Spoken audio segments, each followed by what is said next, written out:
ऐसा बताया जाता है, जब वो इस हवेली में प्रवेश करती थी तब यहाँ शहनाइयाँ बजती थी। पूरी हवेली मधुर संगीत की धुन में रम जाती थी। ये था एक रानी के अपनी हवेली में प्रवेश करने का जुनून, और ये था एक अलग ही रोमांच। तो एक ऐसी हवेली की बात कर रहे हैं जो एक वंश के लिए आखिरी थी। भारत में अलग अलग समय पर अलग अलग वंश स्थापित हुए हैं और इनकी बनाई गई इमारतें आज भी यहाँ खड़ी उनकी गवाह बनी हुई है। तो इसी प्रकार भारत में एक ऐसी हवेली जिसे मुगल काल की आखिरी इमारत माना जाता है, और वो एक बेगम के लिए बनवाई गई थी, और ये बेगम थी बेगम जीनत महल। बहादुर शाह जफर ने अपनी बेगम जीनत महल के लिए जो हवेली बनवाई वो जीनत महल की हवेली कहलाई। भारत इतिहास में मुगलों का अपना एक अलग ही स्थान रहा है। मुगलों की बनाई तमाम इमारतें आज भी उनकी गवाही दे रही है। लेकिन आइए जानते हैं मुगलों की आखिरी हवेली के बारे में।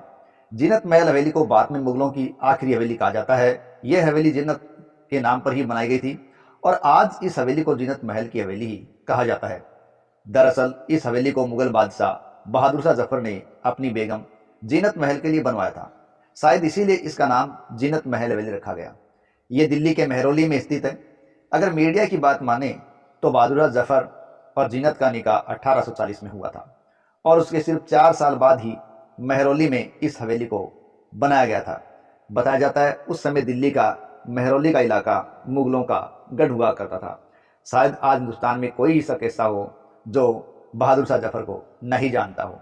बहादुर शाह जफर वो शख्स जिसने 1857 की क्रांति यानी भारत के पहले स्वतंत्रता संग्राम का नेतृत्व किया था, और जो जफर नाम से शायरी लिखा करता था। बताया जाता है कभी खूबसूरत मल्लिका की आलीशान इस हवेली में जीनत महल अब खंडर में तब्दील हो चुकी है। बाद में इस हवेली पर अंग्रेज़ों का भी कब्जा हुआ था। इतना ही नहीं, एक रिपोर्ट की माने तो अंग्रेज़ों ने बाद में इस हवेली का उपयोग लोगों की लाशें दफनाने में किया था, और इसके बाद तो लोगों ने इस हवेली को ही भूतिया हवेली कहना ही शुरू कर दिया था, और यहाँ किसी ने भी जाना मुनासिब नहीं समझा, और यहाँ आज भी कोई नहीं जाता। आज भी हवेली इसी हालात में खंडर की तरह खड़ी है, और यह पूरी तरीके से बंद रहती है। जो कभी हवेली जीनत के आने से शहनाई की तरह गूंजती थी और मधुर संगीत जो पैदा करती थी, उस हवेली की आज ये हालत है। इस हवेली के आसपास इलाके में कुतुब मीनार, बख्तियार काकी की दरगाह, योग माया मंदिर जैसे दिल्ली के कई अन्य पर्यटक स्थल भी मौजूद हैं।